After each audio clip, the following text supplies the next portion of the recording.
What's on the CompTIA A plus exams, you ask? What you can expect to encounter in the current versions, the 220-1201 and the 220-1202 exams, is detailed in the exam objectives published for each exam by CompTIA. Here's a look at the cover of the exam objectives for the 220-1202 exam.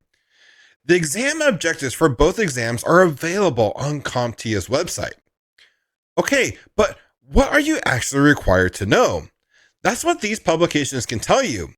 The first thing you should review is the makeup for each exam. These few first pages of the exam objectives document provides you with information and guidelines about the exam and some recommendations for taking the exam. These beginning pages also include ones that tell you the subject area or domains of the exam. Here's a closer look of the domains section of this page. As you can see, the Core 2 exam is made up of 4 domains: operating systems, security, software troubleshooting, and operational procedures. Each of the domains contains a certain percentage of the questions on the exam. For example, the operating systems and the security domains each contain 28% of the questions on the exam. There are 90 questions on the Core 2 exam, which means that the operating systems and the security domains will have 25 questions each. The remainder of the questions of the exam will be made up of 21 questions from the software troubleshooting domain and 19 questions from the operational procedures domain. Understand that these numbers could be a few more or a few less depending on your answers to the early questions on the exam. The next section of the pages provides the detailed objective of each domain. This is the operation systems domain first page. For each of the detailed objectives, the specific topics, devices, and concepts are listed. You should expect to encounter exam questions that cover one or more of the listed items. Each domain and its specific objectives are listed in detail in the exam objective booklets, along with a list of acronyms that you may encounter on the exam and a list of the equipment that may be referenced as well. But let's get back to your question about what is it that you're actually expected to know in order to pass the exam.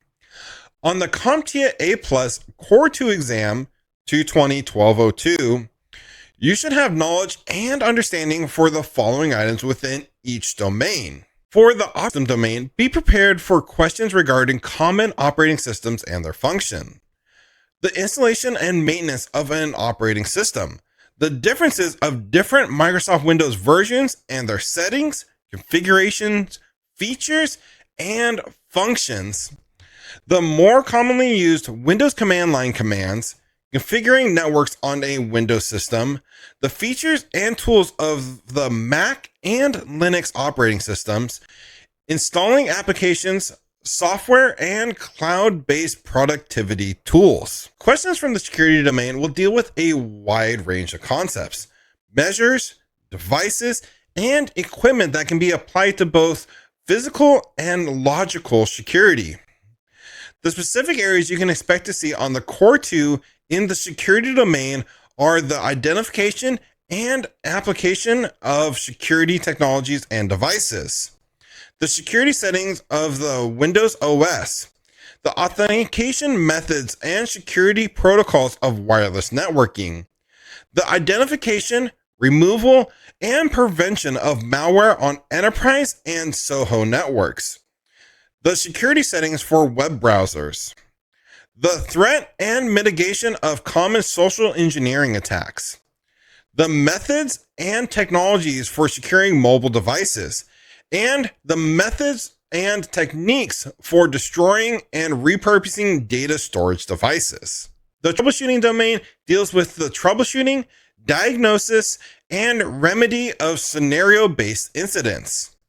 This includes common problems and incidents with Windows OS, mobile operating systems and application security, and PC security as well. The operational procedures domain covers the best practices associated with systems, documentation, and its management, change management, workstation backup and recovery methods, common safety procedures, environmental impacts and controls, administrative policies governing content, privacy and licensing, scripting, professional communication, remote access, and basic concepts of artificial intelligence. The Mike Myers books on the CompTIA A+ certification and the study guides and the videos in this series of videos and simulations provide you with the information of each of the specific items in the Core 1 and Core 2 domains. The questions of the exam are a mix of multiple choice and performance-based questions. You are to select the best answers from the answer options of a multiple choice question. The performance-based questions require you to perform a task, such as placing a list of steps in order or matching columns of terms with their corresponding definition or usage, such as matching cabling types with their connectors. The performance is in what exam questions you will see are chosen. If you do well on an early performance-based question, the next one you will see will be a higher difficulty level. I strongly suggest that you take as many practice exams as possible for both exams. You can find a variety of practice tests online. Use all that you can find to practice completing the tests in the 90 minutes allowed with the many correct answers as possible. The CompTIA A+ exams are scored differently than many of the exams you have taken in the past. The score range on the exams is from 100 to 900 with a passing score of 675, which means you can get a few questions wrong, not that you would, and still pass. Well, best of luck to you with the exams. We are very glad we can help you prepare and pass. Let us be the first to congratulate you on your future certification.